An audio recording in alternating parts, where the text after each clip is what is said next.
Meetiin jira hordoftoota kiyya gaafnu isinilleen dhagaadha. Narraa gorsaa miciyyoota nagaa dhaabbadhuu jaanii naddoon maraattee jirti. Dhiirti guuttee jirti. Dhiira biraa barbaaddadhuu jaarsa namaa dhiisii abbaa ilmaanii dhiisii jaanarraatti maadha. Assalamu alaikum warahmatullahi wabarakatuh. Kabajamtoota fi hordoftoota kiyyaa arrallee kunoo deebi'eetiin jira. Aras deebi'eetiin jira kaayee maal qabattee nu dhufte yoo jettan waa'ee gaddaatii fi tagammachuutiin qabadhee isinii dhufe. Arras kaa kunoo Abrahaam kan akka lubburraa jaaladhu. Laakiin arraan tana hara keessalleen dubbiseetiin jira. Alhamdulillahi argadheetiin jira jechuudha irra hara keessatiini. Garuu jaartiin qabaa naan je'ee jaartiin qaba jeet hamilee na cabse malee dubbiseetiin jira.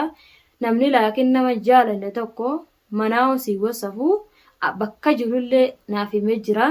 Inshaallah gaa fuulduraaf ittuman dhaquu deema. Akkinaan je'ee namni silaa si jaalatu tokko manumaa'uu si wasafu jeetii yaada garuu akka garaa fayyatti. Xiqqoo ati gaa namni akkuma deemuun jaalalti namatti gaddeemtii guyyuma keessa namni beekati. Tura keessi dhufti malee guyyaa keessan nama jaalatu namni. Ati garuu ammaan tana akka durii miti wayyaa jira. Arraan tanaanis laakiin akka haleetii miti gammachuun qaba jechuudha. Garuu wama mana naa wasafe saniif lubbuun tiyya takkana taate jechuudha. Laakiin arraan tana inni kun nallee hin arrabsine mana naa wasafeet wajji haasonne hedduu wajji haasonne hatta bakkanan galu haga biyyatti na gaafate. Dhiiroo na gaafachuuf iyyaaf warra keenya na gaafate dhiiroo itti manguddoo ergatuu deeme moo akkami jeetiin hedduu takka gammadee. Laakiin ganda keessan ni maraatte ganda keessanitti si madhanaan jee garuu bakka tanatti xiqqoon tana qirna godhee haa jiru garuu maaliif ootte namni guyyaa tokkoon anuu guyyuma tokkoon nama jaalate garuu na jaalate osoo nan barin wal bira dhufnee nan barin gandatti nama erguun halaxa bakkin tun. Laakiin amma alhamdulillah karaa argaddeetiin jira jechuudha. Karaa baafaddeetiin jira. Inni garuu arraqama isaa hedduu hin argadhu je'eetiin garaa kiyya yaadee garuu jaartii isaatis viidiyoo takkanarra argee hin qabu jeetii yaade garuu duraan hin qabu jaartii jeetii yaade ni qaba jaartis. Garuu waan fedhu qabaataa jibbu dhiisa jaartii isaatis qabaatus waan duraan jaaladheef jecha abadan hin dhiisu. Fedhullee haa qabaatu jibbillee haa dhiisu. Ni qabaami amma nagarsiisoo. Laakiin bakka jaartii qabaatanatti hamilee na cabse. Aadi inni hamileetii na cabsuuf jaartii isaa asirra baasee an fedhullee haa qabaatu. Waan inni qalbiitii na cabseef inshaallah fuulduraaf balloo dhufe jechuudha. Namni garuu wanni na gammachiise jaartii isaatiin maal jee beeyta fuulduraaf osoon jaaladhee maal jee jaartii isatti hime viidiyoon tana cinaa kana mee wama inni jiruun na wajjin caqasa obboleeyyan kiyyaa. Fakkeenyaaf ilmaan dhageenya keenya sun ilmaanii ol ta'e fakkeenyaaf hin jee gadhu ilmaan keenya ol san ta'e ilmaan biraa irratti dhadhaluu fa'aadhaaf jaartii lammadaa fa'a yoo sirriitti fuudhe akkam jetta. Akka jaartii tana tana hin jiru. Aadira anuu sirraan dabree dhalaa biraan jaaladhu abdiidhaan qaba. Maaliif jennaan jaalallee ati jaartii tiyya ta duraa ta boodati jaalallee tiyyasi sin jaaladhaa haadha ilmaan kiyyaati. Garuu haa ta'u dhalaan takka. Kanoogaa dhagaa jirtaniimi. Kanoo akkana jiraan jaartii isaatiin adii baga jetteen tanaaf je'ee qalbiin tiyya nan cabdu. Jiina malee irra deebi'i jiin qalbiin tanaatti abadan nan cabdu. laakiin mana hankeenaa wasafuu kanaaf akka jaalalatii xixiqqoon gabbuufattu natti dhagamee jira. Jaartii duraan hin qabdu jee garuu ani akka qabdu naaf ibsitee jirta. Galatoome. Rakkoon qabdu obboleessa kiyya. Anaaf jecha jaartii tantii asirra baasu kanaafu adii baga baafatte garuu. Baga baafatte jaartii tante. Namni si falmee jira duraanis ani garuu hin beekne namni gaadu gongoraan nama jaalataa. Duraan si jaalalli osoo si jaalallu baadhee garuu namni miliyeena. Namni erga takka onneetii keessa gabbu'ee namuma san jaalatan malee kabiraa waan mil'atanii yaan jeeti. Laakiin namni shari'aan hagamee qayyamte gafurii heeyyamteemi maal qabna nuti sisin malee feetu qabaaddu jibbitu dhiisi yoo feete dhayi jalaa jaartii tante obboleessa kiyya. Waan asirra baaftee jaartiin qabatteen as faraaratuuf hin jirtu. Dhageessaami jaartii kuchiisi yoo feete tana.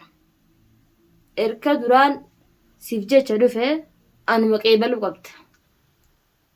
Anuma qeebaliis hin obboleessa kiyya. Wanni jaartiin qaba jettee miidiyaa kanarratti abbaaftee anaaf jecha garuu nama biraatiif as hin baafne sin beeka. Nin qabaa laalii jechuuf. Yoo laale maaliin irraa hir'isan? Harkus dhiisus maaliin godhaafan? Wanni irratti abbaastee jaartiin qabattee miidiyaa irratti abbaafattuuf. Osoo waan wayyaallee abbaafte waan akkanaa tan abbaaftee. Maali garuu ati namaan beektu? Namni dura namaa beekudha obboleessa. Namni namaa beekuudhaan siin jee dura. Anaa beek jee isa kadhadhee akkam feeta ganaa ol duuba. Maal feetan siin jaabar? Yaa suman kadha garuu namni haga xiqqaa takka waluma kadhata. Namni waluma kadhatan siin jee. Garuu suman kadhadhaan. Yoo kanaaf dhageessu taate. Yoo anaa hayyamtee mee naaf dhageesse adiin kun sitti wayiin haaraa sumatti hin gammada malee. Laakiin arrumaan tanaa'u formaata argadheetin jira. Maaliifoo jettee jaartumateetu tanaa deebii gaafattee yoon fuudhe yooyi akkami jechuu kanaafu jaalalumaaf deemtaniin beeka. Sirratti beekatin jira. Waan jaartii abbaastuuf hin qabdu har'a booda jaartii tantii asirratti abbaaftee miidiyaa kanarratti abbaaftee bakka ati jirtu namallee taatu.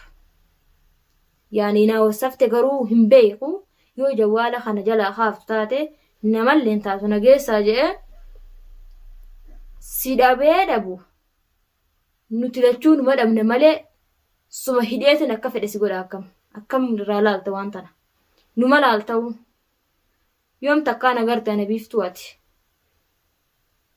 Laakiin yoo kana jaalatu taate na jaaladhu.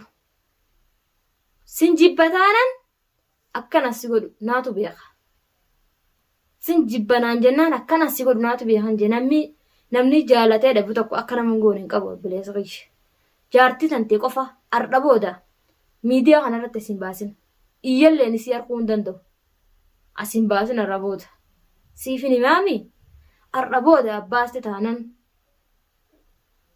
tiyyaa fi teeti. Naafii jaartii tantee adda filadhu. Anuu wayiifuu nama jee si jaaladhee mi obboleessa. Ati wanni jaartii tantee asirratti abbaastee niin qabaa. Laakiin ani hin qabdu jee si jaaladhee. Ni qabda qabatamaan hayyee argeetin jira. Laakiin asirratti as hin baasin. Maali wanni abbaastee namas faraaratuuf. Tanaajee qalbiin hin cabdu. Ni dhageessaani? Tanaajee abadan qalbiin tiyye. Nan cabtus ol na ida'amte wakiiloon. Ni dhageessaami? Yaa obboleessa kiyya namni akkana nama godhu. Namni nama jaalatu tokko jaalalaa namaaf ibsa. Laakiin garuu ati gama keessatti sirgachuu kanaafuu hedduu takka hin gammadi. Hedduu takka. Ati immoo feetuu gaddi, feetuus gammadi, jibbitus dhiisi. An gammadeetin jira. Gammachuu har'ana dhagaamte tana bal'oo ittiin itti fufuu ta'a malee. Laakiin ati na jibbii na dhiisi. Namni garuu akkuma deebuun akkuma suuta deemuun namni akkuma deemuun jaalala keessa hin seenu xiqqoon seessifata malee. Waan ansi jaaladde kana wuliidha itti dhufuu teessa. Hin agarre jechuudha ammati. Waan salpha sitti fakkaatti. Wayi gartee waan salpha sitti fakkaatti ammaan tana. Gaafa garuu keessa seente akka ati taatu anis gaafasiis narraa dhumuu dandeessi. Si beeka gaafas akka ati taatu amma jaartiin qabettee asirra baasuu kan kee kanaaf dhugaan seen gaafasi qabde akka ati taatu si beeka. Obboleessa fayyaa namni lafarra nama hin butu. Qurxii jirtu walitti hima namni.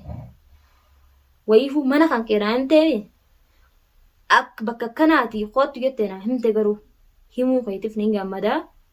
Silaa hogguma san koonnaan jette jawwaala narra cufuu kanaaf uti boo'attee jawwaala narra cufuu kanaaf maaltu fide waanuu wayiifuu maallaqa kiyyaana si dawwalee bar keeti si dawwalee. Maallaqni kun kiyyaamee kan si dawwalee maan narra cufte jawwaala maalin si godhee akka feete cufii jawwaala kiyya garuu ni beektaa kanamaati yoo sirra dawwalee waa beeku hin dandeessu. Numan dhufa akkan dhufettu gaafa san wala garra jechuudha. Akka ati taatu gaafa san dhabee dhabuu si hin dhabu abadan si hin dhabu.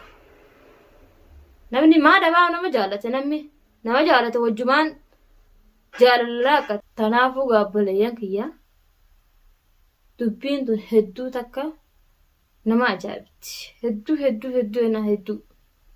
Haay dheengatta si jaaladha yennaan hin qabuufin taa'aa jaartii hoggaa irraan tanatti abbaasu mee dubbiin tun dubbii akkamii? Dubbiin tun dubbii ni fakkaatti. Obboleessa yoo kanan jaalanne taate qurxii teenatti.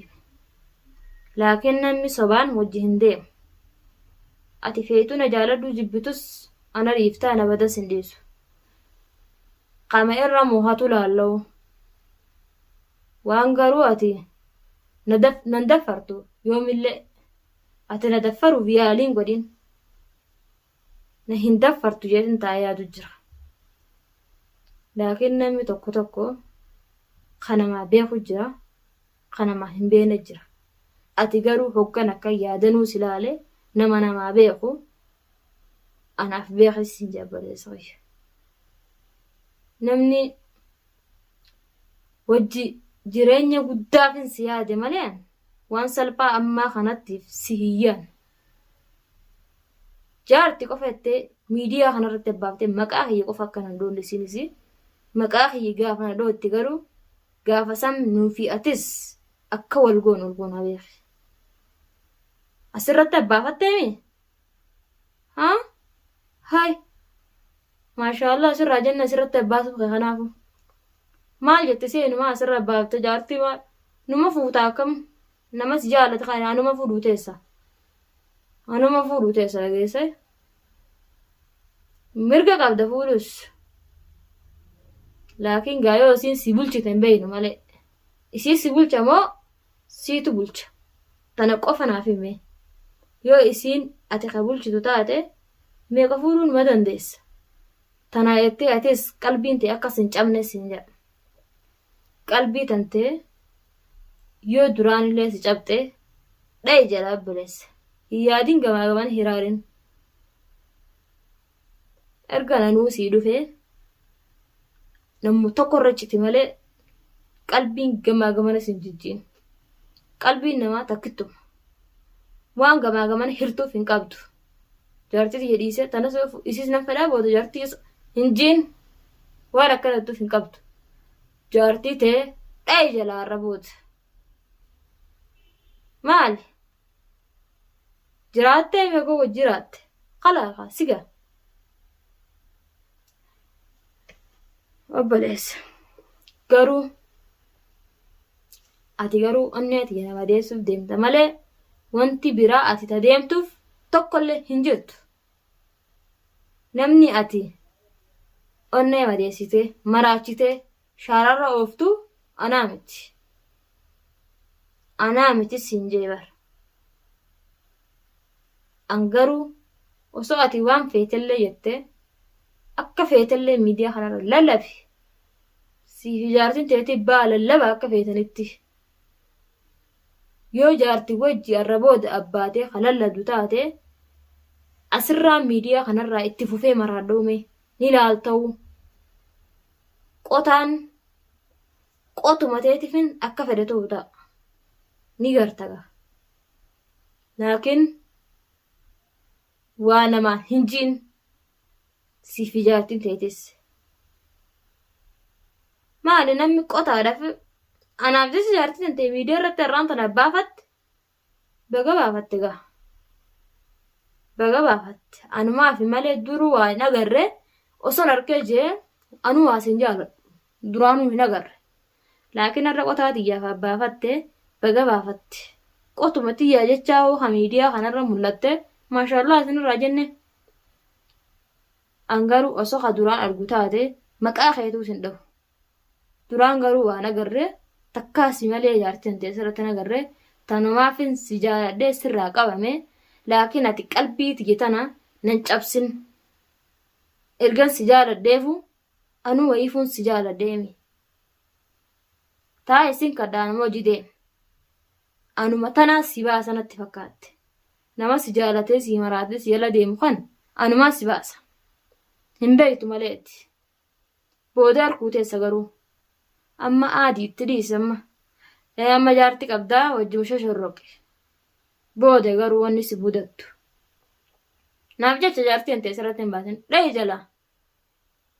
Naaf jecha asirratti hin baasin. Laakiin insha Allah jawwaala na jala haasi boru. Nin dhufa mana keetis. Nin dhufa wama jaartiin teenaan jettuufi wama ati naan jettuun laala'u.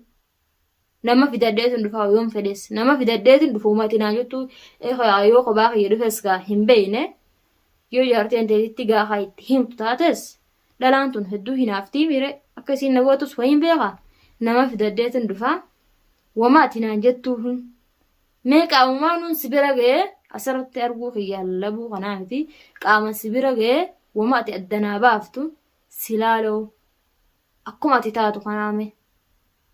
Nin beeka hoggoon si bira ga'e akka ati kilmaan baaf asirraa amma natti hin dhuftu jechaafi hoggoon si bira ga'e akka ati kilmaa takka hin baafne nin beeka. Yookaanuu yoo ati waa jejjitu taate akka si maraachee si oofu nin beeka. Ati garuu akkana nama godhu obboleessa kiyya. Namni tokko akkana waliin godhu wal gorfatee wajji deema malee akkanaan waa wajji hin deeman. Tamaam jedhe.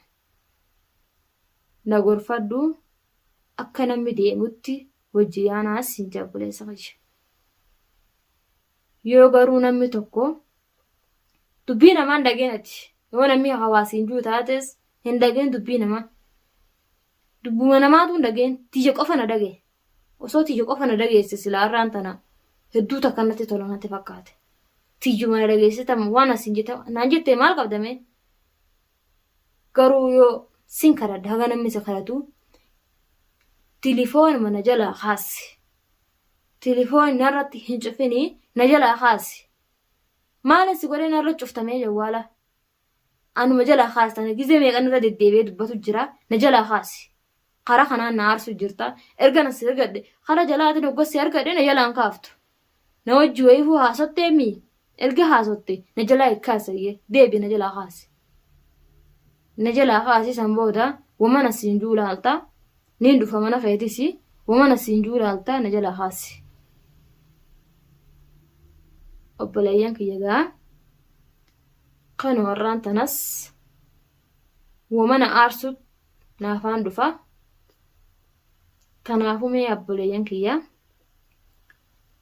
hamma fiidiyoo biraa qabadhee isin dhufutti assalaamu alaykum warahmatullaahi wabarakaatuh.